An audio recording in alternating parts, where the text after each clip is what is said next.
17 दिसंबर और 18 दिसंबर का दिन सिंह राशि के लोगों के लिए कैसा होने वाला है। सबसे पहले हम इन दो दिनों के तिथि, नक्षत्र और योग के बारे में बात करेंगे। उसके बाद उसके प्रभाव के बारे में जानेंगे। क्या चीजें आपके लिए अच्छी रहेंगी, किन चीजों से आपको सावधानी रखनी है, क्या उपाय आपको करने हैं। जय माता दी दोस्तों, आप सभी का स्वागत है हमारे YouTube चैनल में। देखिए, 17 दिसंबर की अगर हम बात करें तो ये बुधवार का दिन है। कृष्ण पक्ष चल रहा है और उसकी त्रयोदशी तिथि रहेगी। चंद्रमा सुबह 10:26 पर वृश्चिक राशि में आ जाएंगे, विशाखा नक्षत्र में।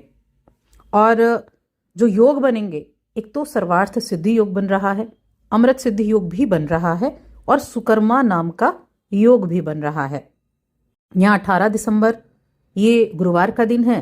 कृष्ण पक्ष की चतुर्दशी तिथि रहेगी। चंद्रमा वृश्चिक राशि में ही है और अनुराधा नक्षत्र में है।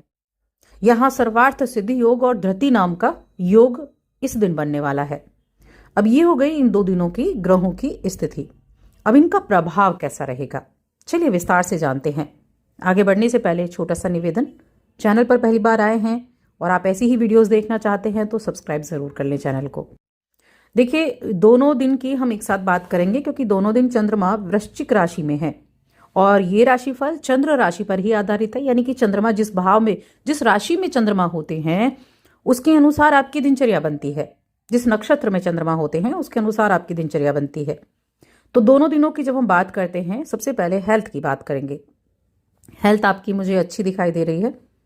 कुछ मौसमी बीमारियां थोड़ा बहुत हो सकता है आपको परेशान कर रही हूं, लेकिन उनकी तरफ से भी आज काफ़ी पॉजिटिव रिस्पॉन्स देखने को मिलेगा। काफ़ी राहत भरा समय रहेगा। आपका एक एनर्जी लेवल भी बड़ा अच्छा रहेगा। और देखिए, यहाँ आपकी राशि के स्वामी का राशि परिवर्तन भी हो चुका है। सूर्य का राशि परिवर्तन भी हो चुका है जो कि धनु राशि में हुआ है। और ये राशि परिवर्तन तो आपकी हेल्थ को वैसे भी इंप्रूवमेंट देने वाला है क्योंकि पंचम भाव त्रिकोण में गए हैं सूर्यदेव। और जब राशि का स्वामी त्रिकोण भाव में जाता है, त्रिकोण भाव को एक्टिव करता है। देखिए, पहले भाव के तो स्वामी हैं ही और पंचम में आ गए हैं और वहां से 11वें पर दृष्टि भी डाल रहे हैं। तो बहुत उत्तम अपनी हेल्थ के लिए तो आप ये समय मान ही सकते हैं। साथ में और भी कई ऐसी चीजें हैं जिनके लिए ये समय बड़ा अनुकूल होने वाला है। अब किस तरह से ये चीज रहेंगी, तो एक तो मन में संतुष्टि रहेगी, मन बड़ा प्रसन्न रहेगा। बेशक चंद्रमा नीच के आ गए हैं लेकिन उसके बावजूद आप मन में संतुष्टि रखेंगे। आपकी मेहनत, आपका धैर्य, आपके लग्न, इनका जो रिजल्ट आपको मिला है वो आपके लिए इस आपकी रंगत को निखारने का काम कर रहा है। आपकी उपलब्धि निश्चित रूप से आपको प्रसन्न कर कर जाएगी और हर तरह के तनाव से खुद को दूर रखने का प्रयास भी आप करेंगे। जब भी जीवन में सफलता मिले, किसी भी तरह की सफलता मिले, खुशी का माहौल अगर घर में आता है तो उस सफलता का आनंद आपको जरूर लेना चाहिए। अच्छा समय बिताने के लिए आपको अच्छे समय का निर्माण, यानी कि जब आपके पास अच्छा समय है तो उसको खुलकर जिएं। ये समय ही है जो आता है जाता है, तो इसीलिए अच्छे समय को खुलकर जिएं, हंसकर जिएं। कुछ परेशानी है तो जरूर ये मन में रखें कि कुछ भी यहाँ स्थायी नहीं है।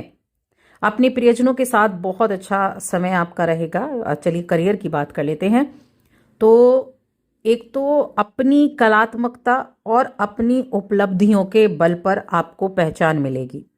और अगर आप अपनी उपलब्धियों के लिए अपने आप को अपनी पहचान बनाना चाहते हैं तो आपको लगेगा कि मेहनत तो बहुत ज़्यादा हुई, योजनाओं पर आपने काम किया और उतनी पहचान नहीं मिली जितनी मिलनी चाहिए। तो मैं कहूँगी इस मुद्दे को बहुत ज़्यादा ना उछालें, बहुत ज़्यादा इस बात को बिगड़ने ना दें, बल्कि इस बात पर ध्यान रखें कि आपने जो कर्म किया है, आपने जितना काम किया है, वो निश्चित रूप से आपके वरिष्ठों को पता भी चलेगा और निश्चित रूप से आपकी ये इच्छा जो मन में चल रही है ये भी पूरी होगी। राशि के स्वामी का त्रिकोण में जाना, पंचम में जाना, 11वें इच्छाओं के भाव पर दृष्टि देना उन कार्यों के द्वारा लाभ दिलाने का काम करेगा। जो कार्य आप कर चुके हैं, जो आप कार्य कर भी रहे हैं, तो उनके द्वारा आपको लाभ दिलाने का कार्य करेगा। अब अपने खर्चे पर भी थोड़ा सा कंट्रोल करना होगा आपको, क्योंकि खर्चे को भी हम अवॉइड नहीं कर सकते। खर्चे को थोड़ा सा कंट्रोल करें। हाथ खोलकर जो खर्चा करने की आदत है ना, कि दिखाई दिया फट से खरीद लिया, थोड़ा सा इसको कंट्रोल करके आपको चलना होगा। अब इस दौरान दिन हो सकता है, जब दिन की शुरुआत होगी आपके 17 तारीख से, तो आपको लगेगा कुछ थकाऊ सा महसूस हो रहा है, लेकिन जैसे जैसे दिन आगे बढ़ेगा आपको अच्छे फल मिलने लगेंगे और आपके पास जो भी समय होगा उस समय का आप सदुपयोग करते रहेंगे। यही 18 दिसंबर की बात करें तो 18 दिसंबर थोड़ा मन में चिंता तो रहेगी, लेकिन कार्य आपके जरूर बनेंगे। अब अगर हम फाइनेंशियली बात करें कि फाइनेंशियली आप कैसे रहेंगे, पैसों के मामले में क्या स्थिति रहेगी इन 2 दिनों में, तो कुछ ना कुछ फायदे की उम्मीद आप जरूर कर सकते हैं। किसी तरह के निवेश से फायदा हो सकता है। विदेशी कार्य करते हैं, विदेशी कंपनी में काम करते हैं, विदेश से जुड़े हुए हैं किसी भी तरह से, तो वहां आज अच्छे संकेत दिख रहे हैं कि इनकम बढ़ेगी, पैसा आपका बढ़ता हुआ दिखाई देगा। और अगर आप अपने बिजनेस को बढ़ाना चाहते हैं, बिजनेस कर रहे हैं, बढ़ाना चाहते हैं और बाहर की कंट्रीज में ही, यानी कि विदेश में अपना व्यापार बढ़ाना चाहते हैं, तो ये बहुत अच्छा वक्त चल रहा है अभी इस साल के अंत में। और अभी स्थितियां भी अच्छी हैं, आपकी राशि के स्वामी की स्थिति भी बहुत अच्छी हो गई है। तो विदेशी पार्टियों से संपर्क बढ़ाइए, इससे फायदे आपको दिखेंगे और मौके भी मिलेंगे आगे बढ़ने के। ऐसा नहीं है, आप जब प्रयास करेंगे तब स्थितियां आपकी सुधरती हुई दिखाई देंगी। शिक्षा के मामले में भी अच्छा है, स्टूडेंट्स के लिए भी मैं कहूंगी ये समय अच्छा चल रहा है।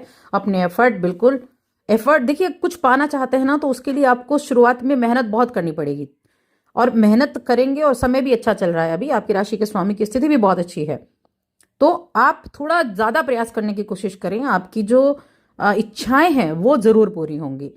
रिश्तों के बारे में जान लेते हैं, तो प्रेम जीवन के मामले में काफी अच्छा ये समय दिख रहा है। अपनों से मेल मुलाकात करने का मौका भी मिलेगा और जीवन साथी के साथ अच्छा वक्त भी बीतेगा। आप उनको एहसास दिलाएंगे कि वो आपके लिए कितने इम्पोर्टेंट हैं। हाल ही में अगर किसी दोस्त ने प्रस्ताव दिया है तो अच्छी तरह सोच समझकर उस प्रस्ताव का उत्तर देना है आपको, क्योंकि देखिए कोई भी रिलेशन जब शुरू होता है तो उसमें आपको जल्दबाजी नहीं करनी चाहिए, अच्छे से सोच समझकर डिसीजन लेना चाहिए।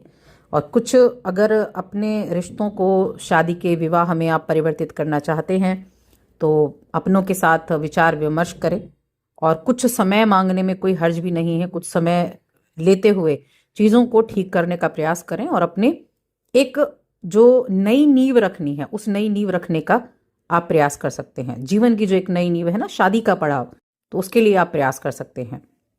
प्रेम विवाह की मैं बात कर रही हूँ यहाँ। अब उपाय क्या करने हैं, तो देखिए आपकी राशि के स्वामी का धनु राशि में प्रवेश होते ही मल मास आरंभ हो गया है, या खरमास आप कह सकते हैं। और इस दौरान शनिदेव की आराधना करना और साथ में सूर्यदेव की आराधना करना बहुत उत्तम माना जाता है, इच्छाओं की प्राप्ति करना माना जाता है। तो सूर्यदेव को आप अर्घ्य देना है, बहुत अच्छा है। सूर्य अष्टकम का पाठ करें, शनिदेव के मंत्र का भी आप जाप कर सकते हैं। किसी भी शनिवार के दिन आप गुड़ दान कर सकते हैं, कंबल दान कर सकते हैं, गर्म कपड़े दान कर सकते हैं, तिल दान कर सकते हैं, इस तरह की चीज़ें दान करें। तो बस आज की इस वीडियो में